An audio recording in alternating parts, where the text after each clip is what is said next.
অজগৰডাল এতে কলা কুকুৰটো এইটো বাৰু ভাৰ্টাইনত আছে এইটো মোক প্ৰথমতে কৰিলে আৰু মহিলাক যদি এটা তেনেকুৱা ধৰণৰ লগত হ'লহেঁতেন তেতিয়া হাঁহিলেহেঁতেন নেকি পুৰুষে পুৰুষৰ লগত হোৱাৰ কাৰণে মানে ইমান হাঁহিয়াতৰ পাত্ৰ কৰিছে মানে নিগেটিভলি অলপমান বস্তুখিনি লিখিছে আপুনি কি ভাবে মানে এইটো বেয়া ইম্পেক্ট পেলাব নেকি বা বেয়া হৈছে নেকি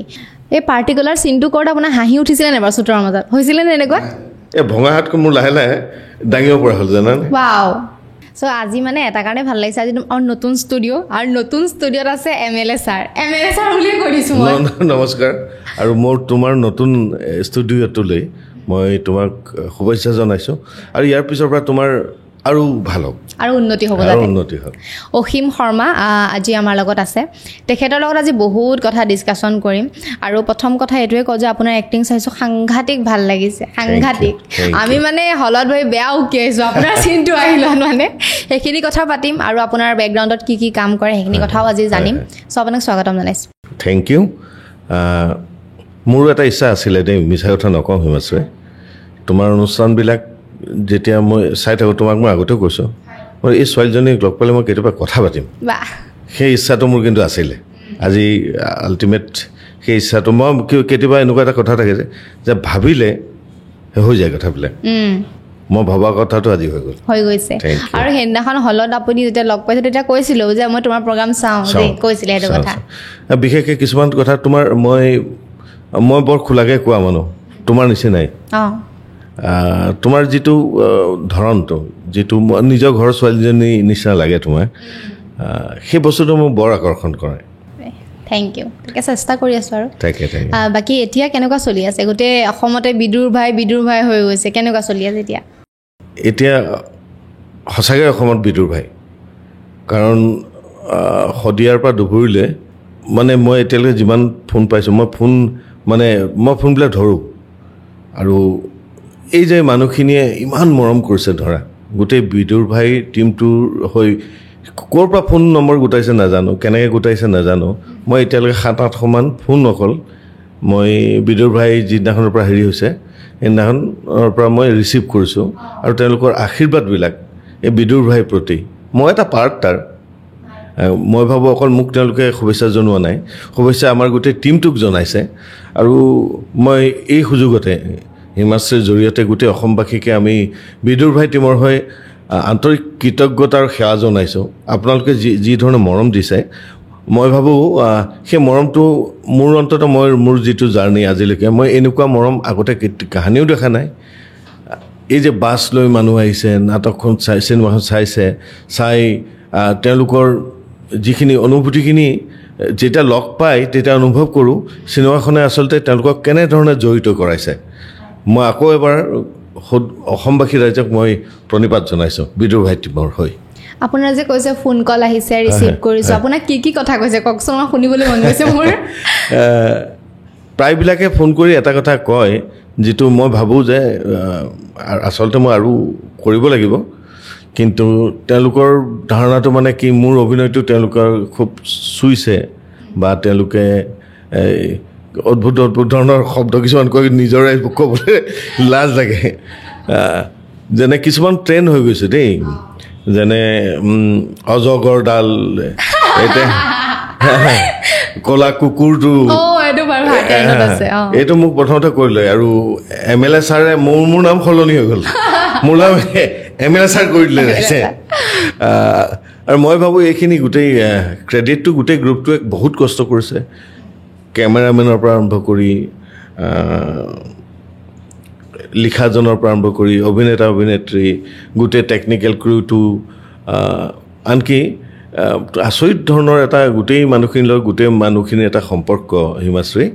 যে তোমাক আমি খুব ঠাণ্ডা দিনতো কৰিছিলোঁতো এই আমাৰ পানী দিয়া ল'ৰাটোৱে গৰম পানী অলপ লৈ আহি অকণমান খাই দিয়কচোন দাদা অকণমান খাই দিয়কচোন এই যে কেয়াৰটো বা এটা ইউনিট হৈ এটা দল হৈ কৰাৰ যিটো মই ভাবোঁ ফল সেই ফলটোৱে আজি ৰাইজে সেই ইউনিটিটো আৰু ইটো সিটোৰ মাজত যিটো আত্মিক সম্পৰ্ক প্ৰত্যেকটোৰ লগত প্ৰত্যেকটো মই ভাবোঁ তেনেকৈ যেতিয়া এটা দল হৈ যায় আৰু অন্তৰবিলাক মিলি যায় তেতিয়া সৃষ্টি হয় বিদুৰ ভাই আৰু আপোনাক যেতিয়া মানে কেৰেক্টাৰটোৰ কাৰণে সুব্ৰতাইটো এপ্ৰ'চ কৰিছিলে তেতিয়া আপোনাৰ সেই চিনটোৰ কথাটো হয়তো চাগে উল্লেখ কৰিছিলে, হয়তো পাছতো কৰিব পাৰে। তেতিয়া আপোনাৰ সেই ৰিয়েকশ্যনটো বা আপুনি কি ভাবি ৰৈছিলে মনত, মই পাৰিম নে বা কেনেকুৱা ধৰণে ভাবিছিলে, আপোনাৰ থিংকিংখিনি কেনেকুৱা আছিলে? মানে কিছুমান কথা যিহেতু চিনেমাখন চলি আছে, এতিয়া আমি সম্পূৰ্ণকৈ উদঙাই দিব নোৱাৰি, হয়। তথাপিও মানে সুব্ৰত কাকতি বহুত সৰু, বহুত কম বয়স, কিন্তু সুব্ৰত কাকতিৰ যিটো সকলোকে ধৰি ৰখাৰ যিটো কেপাচিটি বা তেওঁৰ যিটো চিম্প্লিচিটি বা সৰলতা বা মানুহক আপোন কৰি ল'ব পৰা যিটো তেওঁৰ ক্ষমতা, এতিয়া ভাবোঁ না আমি, তেওঁ এডিটিং কৰিছে, তেওঁ ডাইৰেকশ্যন কৰিছে, তেওঁ গান লিখিছে, তেওঁ কাহিনীটোও লিখিছে, লগত আমাৰ বাবু আছে, বাবুৰ ভাল নামটো জ্যোতিষ্মান আছে, তেওঁ আকৌ জ্যোতিষ্মান সহকাৰী পৰিচালক, জ্যোতিষ্মান আছে। কিন্তু এই আটাইবিলাককে ধৰি ৰাখি সুব্ৰতই যিটো কাম কৰিলে, মই ভাবোঁ অসমবাসীয়েতো এটা প্ৰমাণ পাইছে। কিন্তু সেই সুব্ৰতৰ এটা সাংঘাতিক কোৱালিটি আছে, সাংঘাতিক কোৱালিটি। এতিয়া তোমাৰ কথাটোলৈ আহোঁ, মোক প্ৰথমতে এটা ফোন আহিলে, ফোনটোত সুমনক মই আগৰ পৰা জানো, সুব্ৰত কাকতি মই আগৰ পৰা জানো, বা তেওঁলোকৰ ঘৰৰ লগত মোৰ এটা সম্পৰ্ক আছে, বা মই নাটকৰ কাম গোলাঘাটত কৰিছোঁ। ফোন আহিলে যে অসীম দা আপুনি ক'ত আছে? মই বোলো মই গুৱাহাটীত আছোঁ। ক'ত আছে? মই বোলো মোৰ দাদাৰ ঘৰত আছোঁ, জ্যোতিষ চিত্ৰবনৰ ওচৰত। বোলে আপোনাৰ কথা এটা আছিল। আমাৰ এটা সদায় টেণ্ডেঞ্চি থাকে নাটকৰ মানুহবিলাকৰ, যে আৰু আমাৰ এটা নিশ্চয়তা নোহোৱা জীৱন আমি কটাওঁতো। প্ৰথমতে মই বোলো ক'লৈ যাম কোৱাচোন, তোমাক ক'ত লগ ধৰিম? ঠিক আছে, নহয় আপুনি কেলৈ লগ ধৰিব, মই আপোনাৰ ওচৰত যাম। এই যে সৰলতাটো, এজন পৰিচালক, ছাকচেছফুল পৰিচালক দেই, ইতিমধ্যে তেওঁ ৰঘুপতি কৰি বা তাৰ আগতে বিদুৰভাই কৰি তেওঁ এটা নিজৰ হেৰি কৰিছে, ঠাই লৈয়ে ল'লে। মই সেই সৰলতাটোৱে বহুত মুগ্ধ কৰিলে মোক। আৰু যেতিয়া মোৰ ওচৰলৈ আহিছে, মোক আহি কৈছে যে অসীম দা এনেকুৱা এনেকুৱা কথা, আমি বিদুৰভাইখন চিনেমা কৰিম, কাৰণ অলৰেডি বিদুৰভাইখন ময়ো চাইছোঁ, চিনেমা কৰিব। এতিয়া মোৰ বহুত ভাল লাগিছিল বিদুৰভাইখন চিনেমা কৰিম বুলি কোৱাৰ লগে লগে মোৰ মন ভাল লাগিছে। ভাল লাগি ভাবিছোঁ মোৰ স্থানটো ক'ত তাত, কাৰণ যিখন চিনেমা মই চাইছিলোঁ এই চিনেমা মোৰতো স্থান নাইকিয়া। তাৰপিছত কৈছে নহয় এনেকুৱা এনেকুৱা এটা কাহিনী আছে, আপুনি এটা MLA চৰিত্ৰ কৰিব লাগে। তাৰপিছত কিন্তু এটা কথা কৈ থওঁ, আপোনাৰ MLA চৰিত্ৰটো কিন্তু এনেকুৱা। মই বোলো হয় নেকি? আচলতে কি হয়, আমি অভিনয় কৰা মানুহবিলাকৰ প্ৰত্যেক সময়তে প্ৰত্যেকটো চৰিত্ৰই আচলতে এটা চেলেঞ্জ। তাৰমানে মই যদি ভাবোঁ মই যে আজি ইমান দীৰ্ঘদিন ধৰি অভিনয় কৰি আছোঁ বা নাটকৰ লগত জড়িত হৈ আছোঁ, তাৰ অৰ্থ এইটো নহয় যে মই কাইলৈ যিটো ৰোল পাম সেইটো মোৰ কাৰণে নতুন হৈ গ'ল ন, মই আকৌ নতুনকৈ শিকিব লাগিব ন। এই যে নতুনকৈ শিকি গৈ থকাৰ যিটো প্ৰচেছ, এই প্ৰচেছটো মোৰ ধাৰণাত এজন যদি অভিনেতাই হেৰুৱাই দিয়ে, তেতিয়া বোধহয় তেওঁ এটা ষ্টেৰিঅ'টাইপ হৈ যায়, একেধৰণৰ হৈ থাকে। আৰু মোৰ কাৰণে এইটো এটা ডাঙৰ সুযোগ হ'ল যে মই নতুন এটা ধৰণে, কাৰণ মই মানুহটো একেবাৰে ওলোটা। অন্ততঃ আমাৰ অসমৰ নাটকৰ মানুহে জানে মোৰ চৰিত্ৰটো একদম ওলোটা। মই অলপ মানে ৰাৱণ টাইপ মানুহ, চেহেৰা পাতি তোলা ৰাৱণ টাইপ এটা হেৰি আছেই। মোক প্ৰায়ে গোটেই মানুহে সুধিলে কয় আপুনি কংস কৰে ন? মোৰ কংস এটা ভাৱ এটা মোৰ আছে, আছে। তাৰপিছত যেতিয়া মই তাৰ পিছত প্ৰেক্টিছ কৰিলোঁ, এতিয়া ভাঙি নিদিওঁ, কাৰণ সেইটো কৰিবলৈ মোৰ বোধহয় অলপ অভ্যাসৰ প্ৰয়োজন হ'ব বা কঠিন। কিন্তু মোৰ এটা সুবিধা আছিলে, মই অংকীয়া নাটকৰ লগত জড়িত আছিলোঁ। বা আমাৰ অনুষ্ঠানটো আছে আখৰা ঘৰ বুলি, আমাৰ এখন নাটক আছে চুপেক প্ৰহসন। আমি গোটেই ভাৰতবৰ্ষত বোধহয় তোমাৰ কিমান 100ৰ ওপৰত আমি শ্ব' কৰিছোঁ। আৰু চুপেক প্ৰহসনখন অন্ততঃ ভাৰতবৰ্ষৰ মানুহে, নাটকৰ মানুহখিনিয়ে জানে। আৰু অসমলৈ প্ৰথম Meta award, Mahindra excellence in theatre award, যিটো বহুত ডাঙৰ এৱাৰ্ড দেই, এইটো তোমাৰ আমিয়ে প্ৰথম আনিছিলোঁ, 2টা এৱাৰ্ড একেলগে। গতিকে সেই নাটকখনত আমি যিহেতু অংকীয়া শৈলীৰ ওপৰত শিকিবলৈ আৰম্ভ কৰিছিলোঁ আমি, বা অংকীয়া সত্ৰীয়া নৃত্যও শিকিব লগা হৈছিল আমাৰ ল'ৰা ছোৱালীবিলাকে, লগত ময়ো। গতিকে সেইফালৰ পৰা অকণমান এটা এডভান্টেজ আছিল যে মই শাৰীৰিক যিটো ভংগীমাবিলাক, কিন্তু মানসিক যিটো প্ৰক্ৰিয়াটো সেইটো এটা বহুত ডাঙৰ কঠিন কাম এটা আচলতে। আৰু তাৰ কাৰণে লাহে লাহে মোৰ বন্ধুসকল আছে, তেওঁলোকৰ লগত কথা পাতিছোঁ, যি সেই পাৰ্টিকুলাৰ ধৰণৰ তেওঁলোকৰ চিন্তা চৰ্চা ৰাখে তেওঁলোকৰ তাহাঁতি মোক বহুতখিনি ছাজেশ্যন মোক কৰিছে বা মানে তেনেকুৱা ধৰণৰ আপুনি ব্যক্তিৰ লগত মানে টাচত আছিলে বা আছোঁ কাৰণ জানিব লাগিব ন তাতকৈও ডাঙৰ কথা কি মোৰ প্ৰত্যেকেই নিজৰ জীৱনটো কেনেকৈ জীৱ তাৰ স্বাধীনতা আছে আৰু প্ৰত্যেকৰ প্ৰতি যদি সেই মানসিকতাৰ প্ৰতি আমাৰ শ্ৰদ্ধাটো নাথাকে তেনেহ'লে এইটো গণ্ডগোল হ'ব ন মই ভাবোঁ মোৰ অন্তৰৰ পৰা মোৰ নিজৰ এটা সাংঘাতিক ধৰণৰ প্ৰত্যেকটো মানুহৰ জীৱনৰ প্ৰতি মোৰ শ্ৰদ্ধা আছে আৰু সেই শ্ৰদ্ধা অনুসৰি মই তেওঁ জনা উচিত নাটকৰ মানুহে এইটো জনা উচিতেই প্ৰত্যেক মুহূৰ্ততে শিকি থকা উচিত যেতিয়া মই কথা পাতিছোঁ শিকিবলৈ আৰম্ভ কৰিছোঁ তেতিয়া লাহে লাহে নিজকে বুজিবলৈ চেষ্টা কৰি শেষত গৈ অৱশ্যে সুব্ৰত কাকতি ডাইৰেক্টৰো কিন্তু বহুত তাত হেৰি আছে দেই মানে বহুত credit goes two Subrata Kakati তেওঁ এনেকুৱা ধৰণৰ ইনভলভ হৈ যায় একোটা চৰিত্ৰৰ লগত এটা এক্টৰতকৈ ডাইৰেক্টৰ বেছি ইনভলভ হৈ যায় আৰু তেওঁ যেতিয়ালৈকে সন্তুষ্ট নহ'ব তেওঁ তেতিয়ালৈকে কাকো এৰিও নিদিয়ে মই এটা সৰু চিন তোমাৰ মনত আছে বোধহয় বাকীবিলাকৰ কথা নকওঁ কিন্তু মোৰ গাড়ী এটা এক্সিডেণ্ট হৈছিল তেতিয়া পিছৰ মই গাড়ী চলোৱা নাই মোৰ গাড়ীখন গুৰি ভাঙি গ'ল একদম মই নাজানো হয়তো ৰাইজৰ আশীৰ্বাদ বা ল'ৰা ছোৱালীবিলাকৰ আশীৰ্বাদ আছিল মোৰ একো নহ'লে গাড়ী গুৰি মই 25,000 টকা কাবাৰীক বেচিছোঁ মোৰ হাতখন মানে এই কব্জাটো প্ৰায় এৰাই যোৱাৰ নিচিনা হৈছিলে আৰু কঁকালত কেতিয়া এইটো যোৱা বছৰ আগবছৰ নৱেম্বৰ মাহত মানে এই নৱেম্বৰত 2 বছৰ হ'ব ভাল লগা কথা এইটো মোৰ দুটা হেৰি হ'ল মই বহিব পৰা নাছিলোঁ বহিব নোৱাৰোঁ তাৰমানে আঁঠুত এইটো তুমি দেখিবা আছিল নি দাগ এটা আছে ইয়াতে মস্ত তাৰপিছত মই চৰিত্ৰ দাঙিব লাগে যে মই লৈ যাব লাগে এই হাঁহি অসীমদা আৰু এবাৰ কৰ্ণ ইমান ধুনীয়াকৈ সি এটা এক্টৰৰ লগত এটা ৰিলেশ্যনটো কৰি যায় এই ভঙা হাতখন মোৰ লাহে লাহে দাঙিব পৰা হ'ল জানানে পিছলৈ মই পিছৰকেইটা শ্বট তাৰমানে মোৰ বৰ বেছি অসুবিধা হোৱা নাই কিন্তু প্ৰথমে মই ভয় খাইছিলোঁ 1 2 এটা সময়ত মই বহি দিব লাগে মোৰতো মই জানো মোৰ আঁঠুত তো মই বহি যেতিয়া দিছোঁ সি মানাই কৰিছিল আপুনি নবহিব মই নহয় মই চাওঁচোন বহি যেতিয়া দিছোঁ মই পাৰোঁ দেখোন মই বোলো সুব্ৰত তুমি ডাক্তৰহে মোৰ হাত দুটা বস্তু ভাল কৰি দিলা এই এনেকুৱা ধৰণৰ এটা তাৰ সাংঘাতিক যাদুকৰী এটা শক্তি আছে যিটো বৰ আকৰ্ষণ কৰে চবকে আপোন কৰি লোৱা যিটো আৰু মোৰ চৰিত্ৰটো যেতিয়া মই কৰি আছোঁ তাৰ ভিজনটো ক্লিয়াৰ দেই কি লাগে তাক ইজ ভেৰি মাছ ক্লিয়াৰ আৰু মোক কৈছে মানে মোক এনেকৈ প্ৰয়োজন হ'লে সি ফিজিকেলিও এক্টৰক হেল্প কৰি দিয়ে যে এনেকৈ লাগে মোক তাৰ গোটেইখিনি মিলি আল্টিমেট MLA ছাৰৰ সৃষ্টি এতিয়া অসমত চবে MLA আৰু MLA ছাৰ আৰু সেইদিনাখন মই এটা ক্লিপ চাইছোঁ আপোনাৰ এই চিৰিয়েলত আপুনি এনেকৈ ওলাই আছে তাৰপিছত চবে তাত কমেণ্টত দিছে MLA ছাৰ এই সেইখন কৰিছিলোঁ আমি জোনাকত কৰিছিলোঁ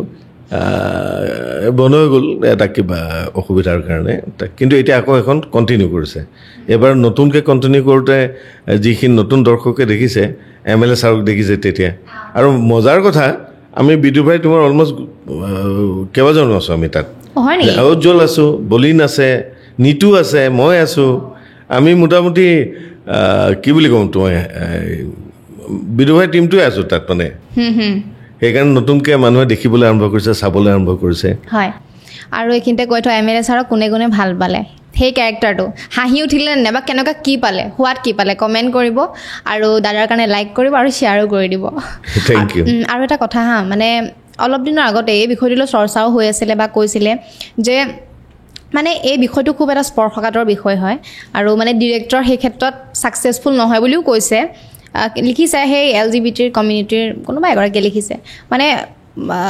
মহিলাক যদি এটা তেনেকুৱা ধৰণৰ লগত হ'লহেঁতেন তেতিয়া হাঁহিলেহেঁতেন নেকি পুৰুষে পুৰুষৰ লগত হোৱাৰ কাৰণে মানে ইমান হাঁহিয়াতৰ পাত্ৰ কৰিছে মানে নিগেটিভলি অলপমান বস্তুখিনি লিখিছে আপুনি কি ভাবে মানে এইটো বেয়া ইম্পেক্ট পেলাব নেকি বা বেয়া হৈছে নেকি সেইটো হাঁহাটো আমি হাঁহিছোঁ মানুহেও হাঁহিছে সেই চিনটো মানে এটা ফানি ৱেত লৈ যোৱা হৈছে চব মই আগতে কৈছোঁ যে মোৰ প্ৰত্যেকৰ নিজৰ জীৱন কেনেকৈ জীৱ সেইটো ক্ষেত্ৰত নিজৰ স্বাধীনতা আছে বা আমাৰ প্ৰত্যেকৰ প্ৰতি সন্মান আছে কিন্তু এনেকুৱা ঘটনা চবৰে জীৱনত হয় দেই আৰু ল'ৰাবিলাকে প্ৰায় লুকুৱাই থয় হৈছিলে ইয়াৰ লগত হৈছিলে ন হৈছিলে এইটো কমন ঘটনা কিবা অসাধাৰণ কিবা এটা কথা নহয় কিন্তু এই যে ঘটনাবিলাক ঘটে বা ঘটনাবিলাক আমি লুকুৱাই থওঁ কিহৰ কাৰণে এই কথাটো ক'লে মানুহে হাঁহি দিব দেই সুব্ৰত কাকতি এটা ইণ্টাৰভিউ চাগে চাইছে সুব্ৰত কাকতিয়ে কৈছে তেওঁৰ জীৱনতো তেনেকুৱা ঘটনা নঘটা নহয় ঘটিছে কোনোবাই নহয় কেনেবাকৈ এইটো চবৰে জীৱনত ঘটে কিন্তু সেই মানুহজনক আপুনি কেনেকৈ এপ্ৰিচিয়েট কৰিব সেই মানুহজনক হহা উচিত হয়নে নহয় যিজন মানুহ আচলতে অত্যাচাৰী যিজন মানুহ বলাৎকাৰ কৰে সেই মানুহজনক আপুনি কেনেকৈ এপ্ৰিচিয়েট কৰিব বাৰু কাৰণ ইটো চৰিত্ৰটো তেনেকুৱা নহয় ন এই চৰিত্ৰটো তেনেকুৱা সেই চৰিত্ৰটোক উদঙাই যে দিছে আচলতে সেই চৰিত্ৰটোৰ লগত তেওঁৰ পাৱাৰটোক উদঙাইছে তেওঁৰ নেতাজনৰ সেই বদ চৰিত্ৰটোক উদঙাইছে যি অত্যাচাৰ কৰে সেইটোকহে উদঙাইছে আচলতে কিন্তু তাততো কোৱাই হৈছে তাত কৈছে যে আমি প্ৰত্যেকক সন্মান কৰিবই লাগিব কৰোঁৱেই আমি কিন্তু সেইজন মানুহ নাৰীৰ ক্ষেত্ৰতে হওক বা পুৰুষৰ ক্ষেত্ৰতে হওক বা নাৰীয়ে হওক বা পুৰুষেই হওক যিজন অত্যাচাৰী তেওঁক কেতিয়াও আমি কোনো কথাতে আমি এপ্ৰিচিয়েট কৰিব নোৱাৰিম বা আমি তেওঁক তিতকাৰ মানে আমি সমালোচনা কৰিবই লাগিব মোৰ ধাৰণাও সেইটো এনেকুৱা নহয় যে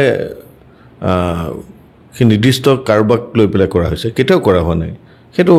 সন্মান সহকাৰে তাত ডাইলগো আছে তেনেকৈ ডাইলগো আছে গতিকে মই ভাবোঁ এইটো কাকো সমালোচনাও কৰা হোৱা নাই সেইটো সেই নিৰ্দিষ্ট সেই পাৱাৰফুল নেতাজনকহে আচলতে আমি তেওঁক সমালোচনা কৰিছোঁ যে এইটো হোৱা উচিত নহয় তুমি তোমাৰ যিখিনি পাৱাৰ আছে সেই পাৱাৰটো তুমি এনেকৈ ব্যৱহাৰ কৰা উচিত নহয় সেইটোৱে আচলতে আৰু এটা চিনেমাখনত দেখাইছে বিশেষকৈ বেছি ভিতৰুৱা কথা নকওঁ কাৰণ অলৰেডি চিনেমা চলি আছে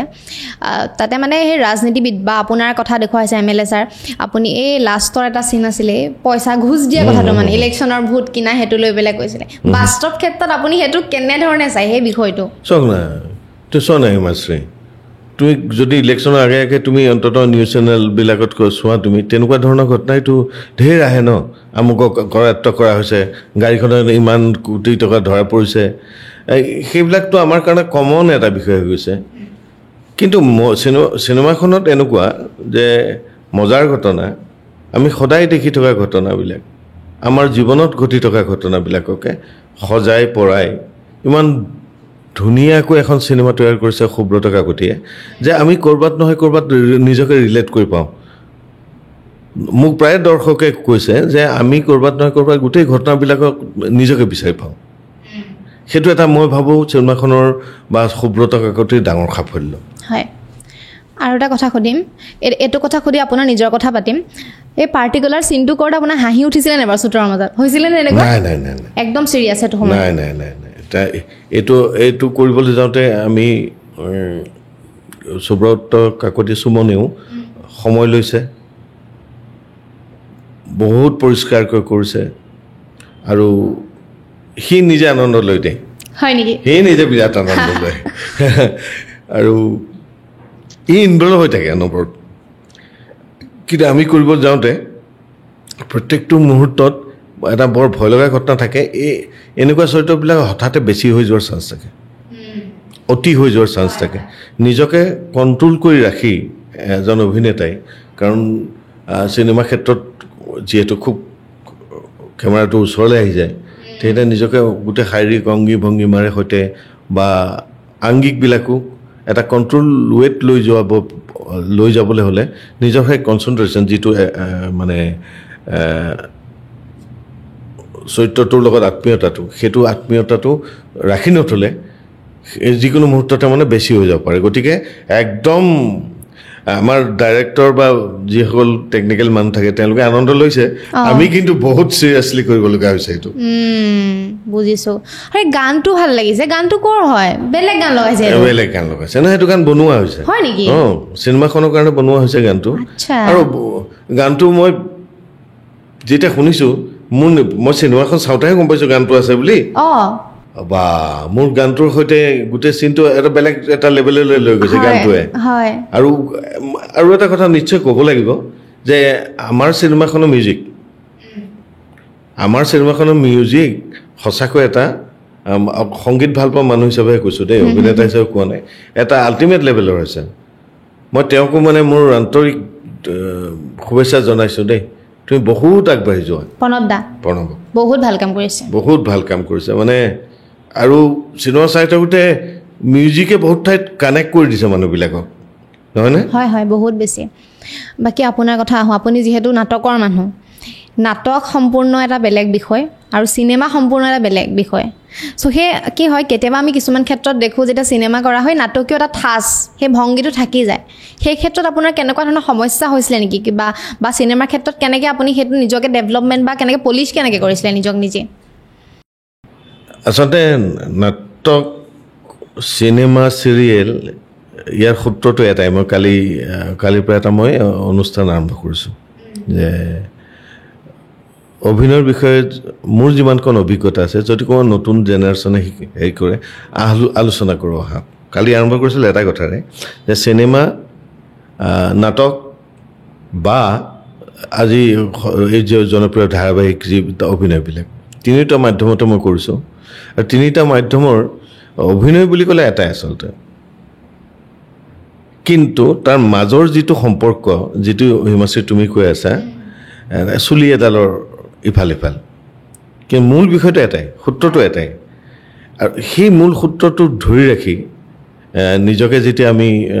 কাম কৰিবলৈ আৰম্ভ কৰোঁ বা মই প্ৰথম যেতিয়া চিনেমাৰ আগততো মই এতিয়াও মই নাটক কৰি আছোঁ ধৰা মোৰ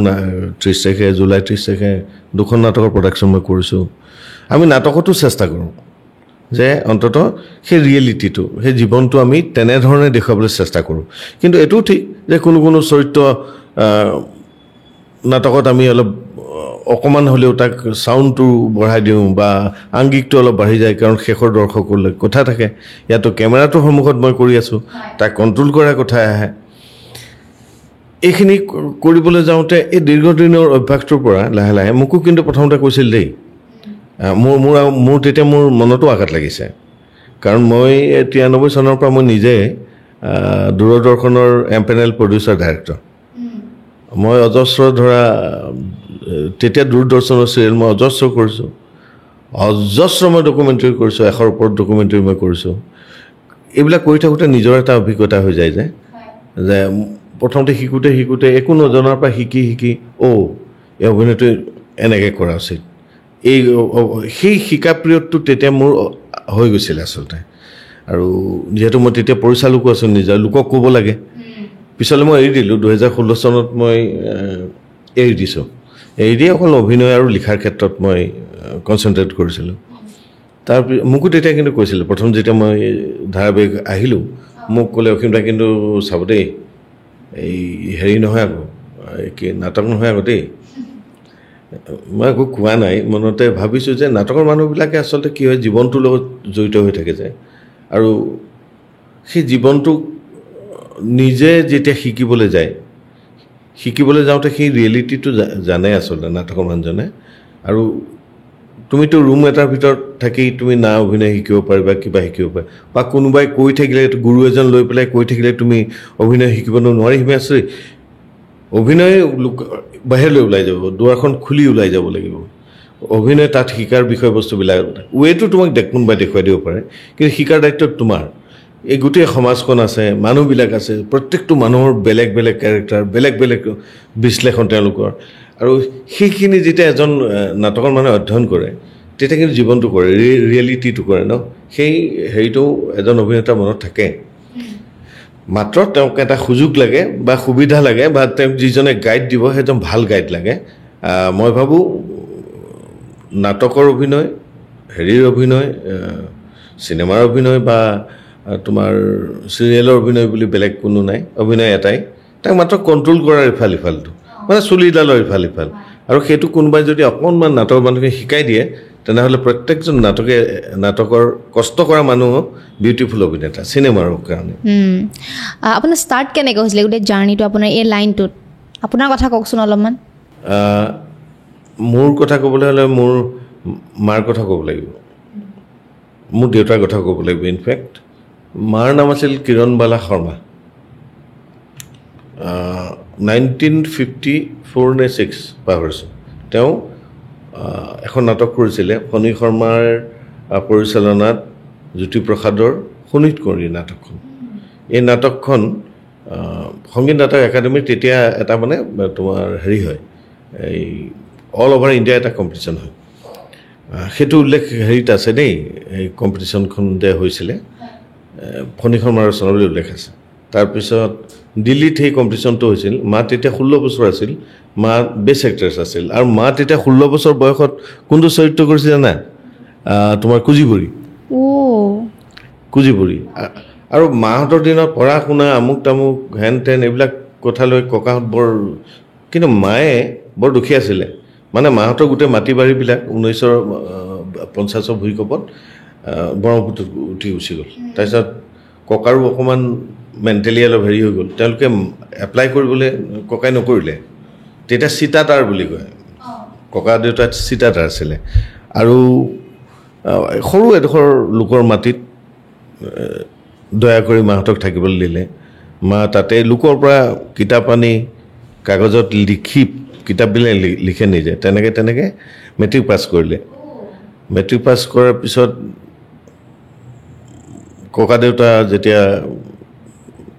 আছে যদিও মানে, আৰু মা মাহীমাক আছিলে,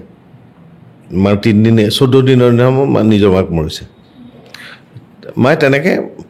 পাছ কৰিছে, পাছ কৰি লৈ চাকৰি কৰিছে। কিন্তু নাটকটো তেওঁ চিৰজীৱন কৰি থাকিলে। মোৰ লগতো কৰিছে, মোৰ লগত তেওঁ চিৰিয়েলো কৰিছে মোৰ ডাইৰেকশ্যনত। তাৰপিছত তেনেকৈ মায়ে আগতে অফিচৰ পৰা আহে, অফিচৰ পৰা আহিয়ে ধামধুম চব, আমাৰ 4টা ল'ৰা, ছোৱালী তোৱালী নাই। আৰু দেউতা অলপ বাবু টাইপ মানুহ আছিলে, টিপ টপ থাকে, কথা কম কয়। মায়ে ধামধুম ভাত দম মানে জীৱনত কাকো এটা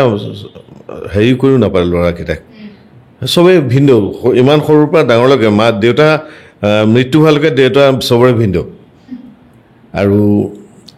মায়ে তেনেকৈ ভাত পানী বনাই, মই সৰু আছিলোঁ, মোৰ দাদাকেইটা মোতকৈ অলপ ডাঙৰ আছিলে, মোক লৈ পেলাই ৰিহাৰ্চল। এই যে ৰিহাৰ্চলত মই বহি থাকোঁ, বহি চাই থাকোঁ, চাই থকাৰ পৰা লাহে লাহে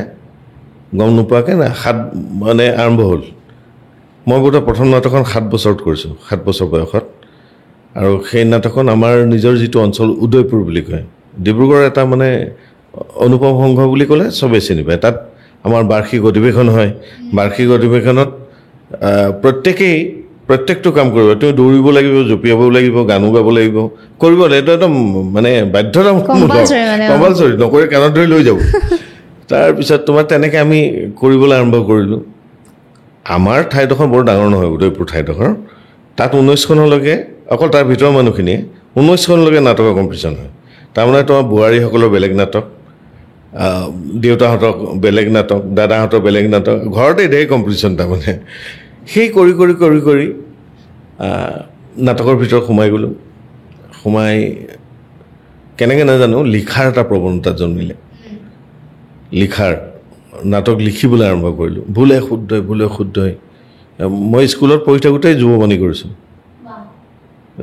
তাৰপিছত যুৱবাণীতে প্ৰথম নাটক হেৰি হৈছে। তাৰপিছত লাহেকৈ এই নাটকবিলাক লিখিবলৈ আৰম্ভ কৰিলোঁ, শিকিবলৈ আৰম্ভ কৰিলোঁ, ৰেডিঅ'ত দিবলৈ আৰম্ভ কৰিলোঁ। ৰেডিঅ'টো মই বহুত জলদি পাছ কৰিছোঁ, 85তে পাছ কৰিছোঁ মই। তাৰপিছত মই A গ্ৰেড যেতিয়া হৈছোঁ, A গ্ৰেডটো মোতকৈ বেছি ৰেডিঅ'ৰ মানুহখিনিৰ বেছি ক্ৰেডিট আছে। লুইত দা বুলি কওঁ, লুইত দাই মানে জোৰ জবস্তি, তই কৰ, মইতো ঘূৰি ফুৰা মানুহ, মই এক থকা মানুহ নহয়। তেওঁ জোৰ জবস্তি A গ্ৰেডৰ পৰীক্ষা দি আহিছে, দি মেলি এনেকৈ কৈছে তই A গ্ৰেড পাৰিলি, তেনেকুৱা ধৰণৰ ঘটনা আৰু এই জাৰ্ণিটোত তাৰমানে যেতিয়া সোমাই গ'লোঁ এটা সময়ত তাৰ পৰা আৰু বেলেগ চিন্তা কৰিবলৈ মোৰ মগজে ঢুকি নোপোৱা হ'ল বহুতে কিবা এটা কৰ মই চাকৰি পাইছিলোঁ দূৰদৰ্শনতে পাইছিলোঁ কিন্তু কৰাৰ মানে যিটো মানসিকতা সেইটো নহ'ল মই জানো যে মই সোমাই গ'লে মোৰ নাটকটো বাদ পৰি যাব গতিকে দেখা যাওকচোন কি হ'ব নাটক কৰি থাকিলোঁ আৰু ৰেডিঅ'তে বোধহয় মই লিখা প্ৰায়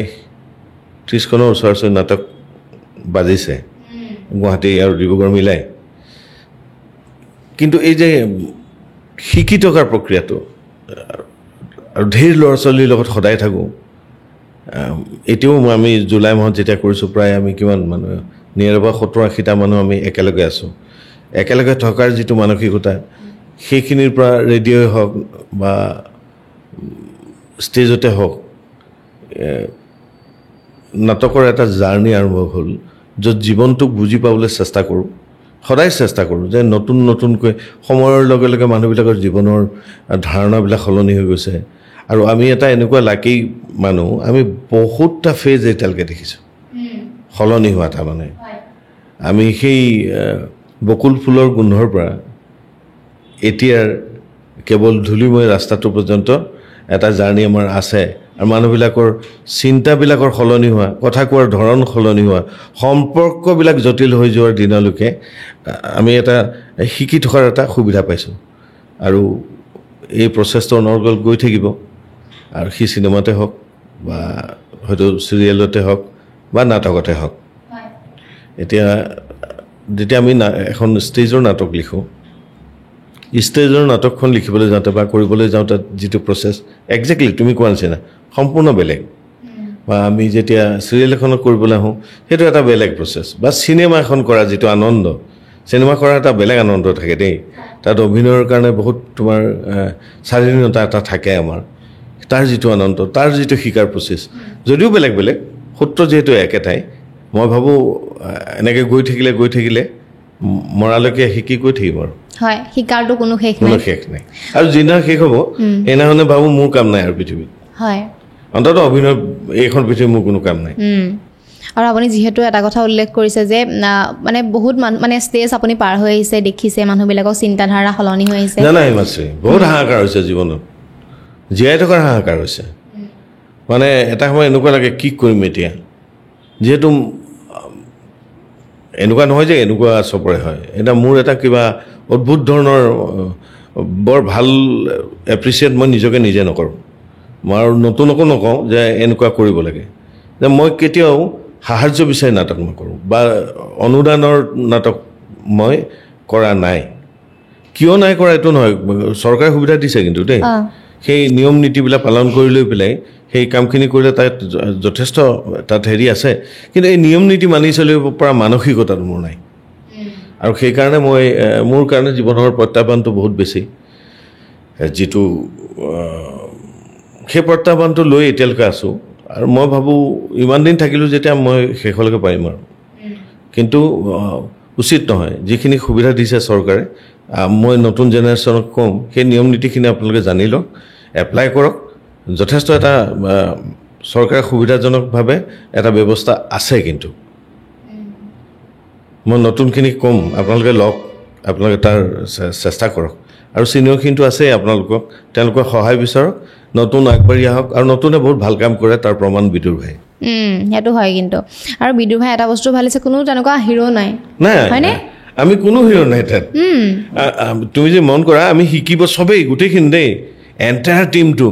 চবেই শিকাৰ এটা মানসিকতা লৈ পেলাই কামটো কৰিছে চবেই কামটোত এনজয় কৰিছে আৰু তাৰ কাৰণে হয়তো বিদুৰ ভাই এখন ৰাইজৰ ইমান কাষ চাপি যাব পাৰিলে আৰু মোৰ জীৱনৰ আন মোৰ ল'ৰা এটা আছে সিও কালি বেহৰবাৰীত সি কৰিছে ক্লাছ 11 পঢ়ায় সেই কালি বেহৰবাৰীত অভিনয় কৰিছে তাৰ অভিনয়ৰ প্ৰতি খুব আগ্ৰহ আৰু মোৰ তাৰ নাম নিশ্চিত কাটায়ন আৰু মোৰ মানুহজনীৰ নাম হ'ল অৰ্চনা বেজবৰুৱা তাত দুয়োটা গুৱাহাটীতে থাকে আৰু তাইও ইতিমধ্যে কেইবাখনো চিৰিয়েলত কাম কৰিছে আমি অৱশ্যে গোটেই জীৱনটো মোতকৈ তাই বহুত সৰু বয়সত কিন্তু আমি গোটেই জীৱনটো নাটকেই কৰিলোঁ এতিয়ালৈকে আৰু এই প্ৰত্যাহ্বানটোৰ আন এটা কাৰণ হ'ল যে তেওঁ এটা চেষ্টা কৰিবলৈ আহিছে ইয়াত ইতিমধ্যে কেইবাখনো চিৰিয়েল তেওঁ কৰিছে অনাগত দিনত মই ভাবোঁ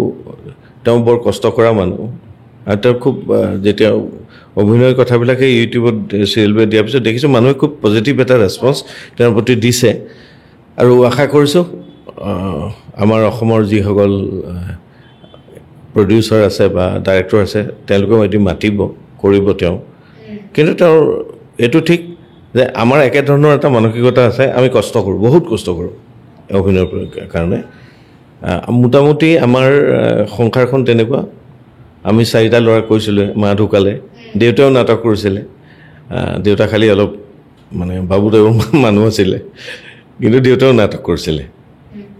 আমাৰ দাদা বাকী গোটেইকেইটা নাটক কৰিছিল ট্ৰাই কৰিছিল দেই কাৰণ মই কৈছোঁ না আমাৰ ঠাইডোখৰ অনুভৱ সংঘ কৰিব লাগিব সেইকাৰণে চবেই জীৱনত এবাৰ নহয় এবাৰ আমাৰ ঠাই মানুহবিলাকৰ নাটক কৰাৰ অন্তত অভিজ্ঞতাটো আছে হয় আৰু আপোনাৰ ৱাইফে চাইছে বিদুৰ ভাই চাইছে কি কৈছে আপোনাৰ চৰিত্ৰটোক দেখি কি কৈছে তেখেতে মানে চিনেমা চলি থকাৰ কাৰণে তোমাৰ বহুত কথা ক'ব পৰা নাই নহয় মই কৈয়ে দিলোঁ গম পাইছোঁ তথাপিও ইংগিত দিয়ক আৰু কিবা তেওঁ অৱশ্যে কি হ'ল আমি জাৰ্ণিটো একেলগে কৰিছোঁতো তুমি অসমত এজন বৰ ভাল নাট্যকাৰ পৰিচালক আছে তেওঁৰ নাম নিৰঞ্জন ভূঞা অৱশ্যে সেই চৰিত্ৰটো বেলেগ যদি মই নিজকে ট্ৰেন্সফৰ্ম কৰোঁ সেই তেনেকুৱা পাৰ্টিকুলাৰ জেগালৈ এজন বিৰাট হেৰি মানুহ এজন লাহে লাহে তেওঁ কৈ দিছোঁ আৰু ছোৱালীলৈ ট্ৰেন্সফাৰ হৈ যায় সেই মোৰ কাৰণে বৰ চেলেঞ্জিং আছিলে সেই নাটকখন আৰু সেই নাটকখনৰ সেই অভিজ্ঞতাটোৱে মোক বহুত দিনীয়া এমাহ মই সেই তাৰ ওপৰত কাম কৰিছোঁ গতিকে এমাহত মই শিকিবলৈ যাওঁতে বহুতখিনি মই তোমালোকৰ কথা মই জানো তাৰমানে তোমালোকৰ ভবাৰ প্ৰচেছটো বা কেনেকৈ ৰিয়েক্ট কৰি দিয়ে সেই প্ৰচেছটো মই মোৰ বহুত বান্ধৱী আছে মোৰ আকৌ বয়সৰ কথা নাই দেই মই আমাৰ সুব্ৰতহঁতকো কৈছোঁ মই কিন্তু সৰু ল'ৰা দেই এই যে বন্ধুবিলাকে আচলতে বহুত সহায় কৰে আৰু সেই বন্ধু বান্ধৱীবিলাকৰ এটা এক্টৰ হোৱাৰ প্ৰচেছটোত তেওঁলোকৰ যিটো অৱদান সেই অৱদানটো তুমি স্বীকাৰ কৰিবই লাগিব আৰু তেনেকৈ মোৰ সেই চৰিত্ৰটো যিহেতু তেওঁ দেখি আছিলে তেওঁ সেইখন নাটকত কৰিছিলে গতিকে তেওঁৰ কাৰণে বৰ অদ্ভুত কথা এটা হৈ যোৱা নাই তাৰমানে তেওঁৰ আনন্দটো তেওঁৰ ইয়াত যেতিয়া দৰ্শকে ৰিয়েক্ট কৰে আৰু তেওঁলৈ ঢেৰ মেছেজ আহিছে এতিয়া অজস্ৰ মেছেজ মোক কৈছে আপোনাৰ কাৰণে মই এতিয়া বন্ধ কৰি দিম আৰু দেই এইটো তেওঁৰ বন্ধুবিলাকে তেওঁক হেৰি কৰি ৰিয়েক্ট কৰিছে আৰু আটাইবিলাক ৰিয়েক্টৰ মাজেৰে এটাই বস্তু অনুমান কৰিছোঁ যে য'ত সুব্ৰত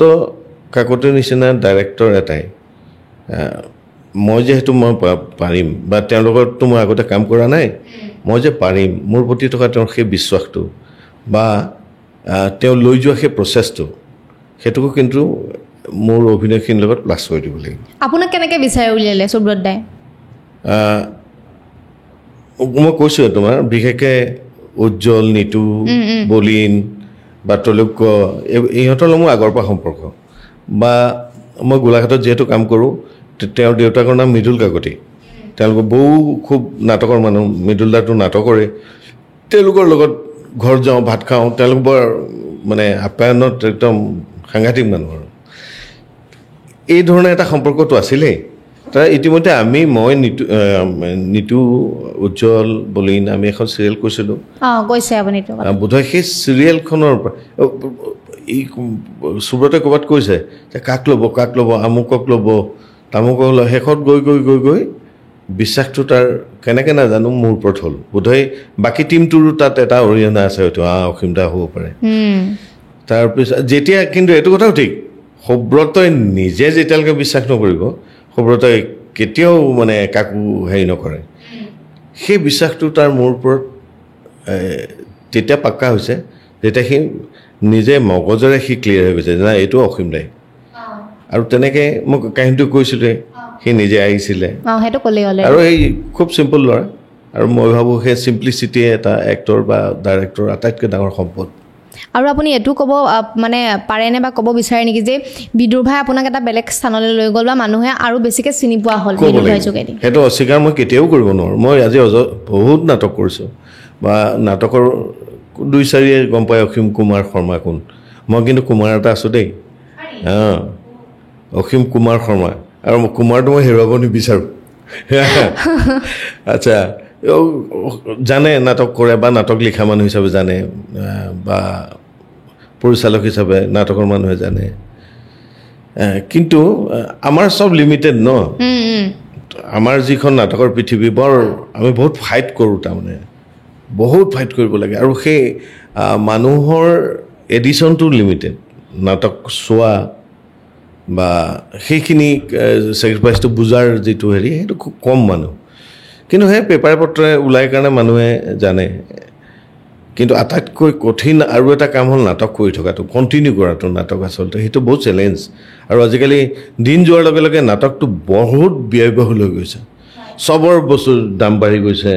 লাইটৰ দাম বাঢ়ি গৈছে, তোমাৰ চাউণ্ড ছিষ্টেমৰ দাম, হলৰ দাম বাঢ়ি গৈছে। তুমি কল্পনা কৰিব নোৱাৰিবা, তুমি যদি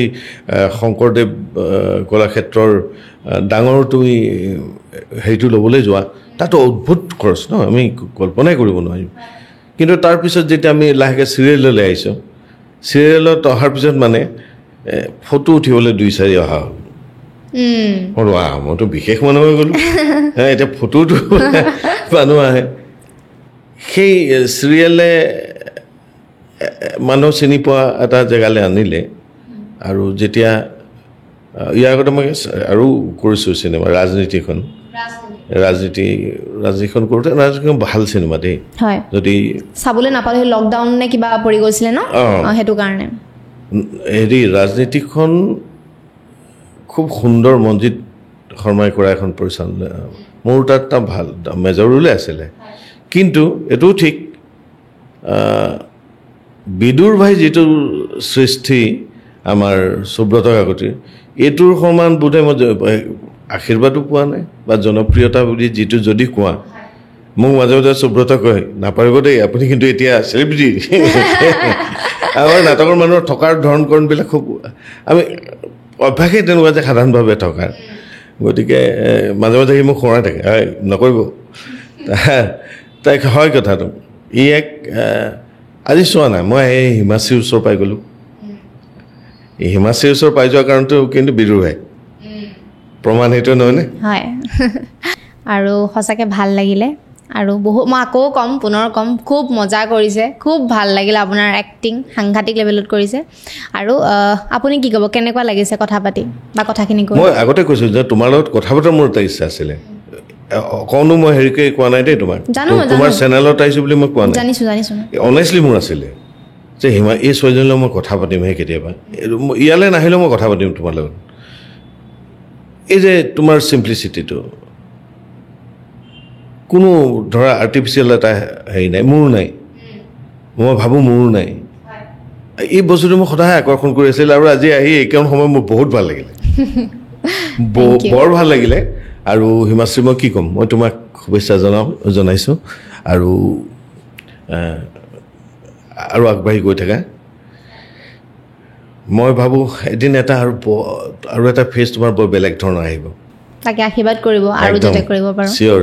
একদম। আৰু সঁচাকৈ বহুত ভাল লাগিল কথা পাতি, আৰু আপোনালোকৰো চাগে ভাল লাগিছে। আৰু যদিহে ভাল লাগিছে, আমাৰ চেনেলটো ছাবস্ক্ৰাইব কৰিব, ভিডিঅ'টো শ্বেয়াৰ কৰিব, আৰু কমেণ্ট কৰিব কেনেকুৱা পাইছে আজি এপিছ'ডটো। মই মাত্ৰ এটাৰ শেষ কৰিম, হিমাশ্ৰী, মই পুনৰবাৰ অসমৰ ৰাইজক বিদুৰ ভাই টিমৰ হয় আৰু মোৰ নিজৰো হয় আপোনালোকক সঁচাকৈ কৰজোৰে প্ৰণাম কৰিছোঁ। আপোনালোকে যেনেকৈ অসমীয়া চিনেমাৰ ভৱিষ্যত এটা কিন্তু আপোনালোকে লিখি দিছে, অসমীয়া চিনেমাৰ ভৱিষ্যত বহুত ধুনীয়া, অসমীয়া দৰ্শক বহুত ভাল, এতিয়া আৰু অসমীয়া দৰ্শকক মাতিব লাগে বুলি কোনেও ক'ব নোৱাৰিব। তো আপোনালোকক প্ৰণাম। হিমাশ্ৰী, থেংক ইউ আপুনি অহাৰ কাৰণে, আৰু জয় MLA ছাৰ। ঠিক আছে।